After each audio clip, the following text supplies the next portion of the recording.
Group C group D এর যে ভাতা প্রদান করার ঘোষণা করেছিল রাজ্য সরকার, সেই নিয়ে আপনারা জানেন মামলা হয়েছিল এবং সেই মামলার পরিপ্রেক্ষিতে জাস্টিস অমৃতা সিনহা ম্যাডাম তিনি কি নির্দেশ দিলেন, কি আপডেট উঠে আসলো, গ্রুপ সি গ্রুপ ডি এর যারা কর্মী ছিল তারা আদৌ ভাতা পাবেন কি না, এই নিয়ে বিস্তারিত আপডেট এই ভিডিওতে কিন্তু আপনারা সম্পূর্ণ জানতে চলেছেন। আপনারা সম্পূর্ণ ভিডিওটি দেখুন মনোযোগ সহকারে। তবে তার আগে বলি, যারা প্রথমবার চ্যানেলটি দেখছেন আপনারা অবশ্যই চ্যানেলটিকে সাবস্ক্রাইব করে দেবেন। তো চলুন আমরা মূল পর্বে ফিরে যাই, বিস্তারিত সম্পর্কে দেখে নিই।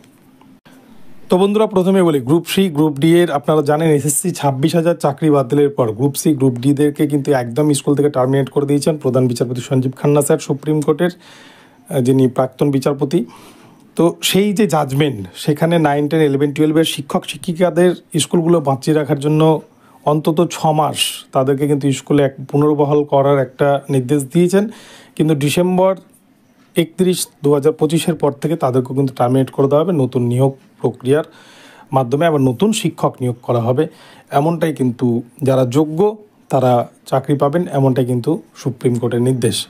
কিন্তু দেখা যাচ্ছে যে এই রায় ঘোষণার পর থেকেই রাজ্য সরকার গ্রুপ সি এর কর্মীদের জন্য 25,000 টাকা ভাতা এবং গ্রুপ ডি এর কর্মীদের জন্য 20,000 টাকা ভাতা প্রদানের একটা ঘোষণা করেন এবং সেটার কিন্তু আনুষ্ঠানিকভাবে বিজ্ঞপ্তিও বের হয় যথারীতি সরকারি নিয়ম অনুযায়ী। কিন্তু সেই নিয়েই কিন্তু মামলা দায়ের হয় এবং সেই মামলারই জাজমেন্ট হয়েছে গতকালকে। এবং এই নিয়ে অ্যাডভোকেট জেনারেল, রাজ্যের অ্যাডভোকেট জেনারেল কিশোর দত্ত মহাশয়কে গতকালকে ভীষণ হতাশাগ্রস্ত দেখা গিয়েছে হাইকোর্টে। কেননা তিনি বিচারপতির একাধিক প্রশ্নের মুখে তিনি কিন্তু সঠিকভাবে সওয়াল জবাব করতে ব্যর্থ হয়েছেন। কেননা জাস্টিস অমৃতা সিনহা ম্যাডাম তিনি কিন্তু প্রথমে প্রশ্ন তুলেন যে কোনো রকম রিভিউ বা স্ক্রুটনির আগেই কি করে রাজ্য সরকার এটা ঘোষণা করতে পারেন, এইভাবে কি আদৌ ভাতা দেওয়া সম্ভব, এই নিয়ে কিন্তু বিভিন্নভাবে কিন্তু প্রশ্ন তুলেছেন। এবং এর আগেও সরকারি খাতে এইভাবে কোনো ক্ষেত্রে কোনো ভাতা প্রদান করেছে কিনা রাজ্য সরকার, কতজনকে ভাতা প্রদান করা হচ্ছে, কতজনকে এই এসএসসির 26,000 চাকরি বাতিলের মধ্যে গ্রুপ সি গ্রুপ ডি থেকে যারা অবৈধ তাদেরকে চিহ্নিতকরণ করে বের করা হয়েছে, এরকম বিভিন্ন প্রশ্নগুলো কিন্তু তোলেন।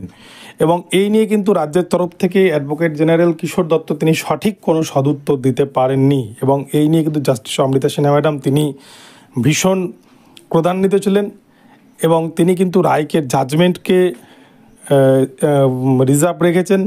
তবে যেটুকুটা গতকালকের শুনানিতে বোঝা গেছে তাতে কিন্তু গ্রুপ সি গ্রুপ ডিদের ভাতা যে প্রদানের বিষয়টা সেটা কিন্তু খুব শীঘ্রই স্টে পড়তে চলেছে এবং সেই ভাতা কিন্তু হয়তো দিতে পারবে না, কেননা হাইকোর্ট হয়তো সেটা নিয়ে একটা হয়তো স্টে অর্ডার জারি করতে পারে। কেননা গতকালকে শুনানি থেকে কিন্তু এটুকুটাই মনে হয়েছে এবং অ্যাডভোকেট জেনারেল কিশোর দত্ত মহাশয় তিনি কিন্তু সঠিকভাবে কোর্টকে বোঝাতে পারেননি যে এই ভাতা দেওয়ার বিষয়টা অ্যাকচুয়ালি কী। তো যাই হোক, এই জাজমেন্ট রিজার্ভের পর যেদিন জাজমেন্ট আসবে সেদিন বোঝা যাবে। তবে অমৃতা সিনহা ম্যাডামের বক্তব্য থেকে যেটুকুটা বোঝা গিয়েছে গতকালকে, তাতে কিন্তু এই ভাতা পাওয়ার সম্ভাবনা খুবই কম এবং এই মামলা হয়তো সুপ্রিম কোর্ট পর্যন্ত আবারও গড়াতে পারে বলে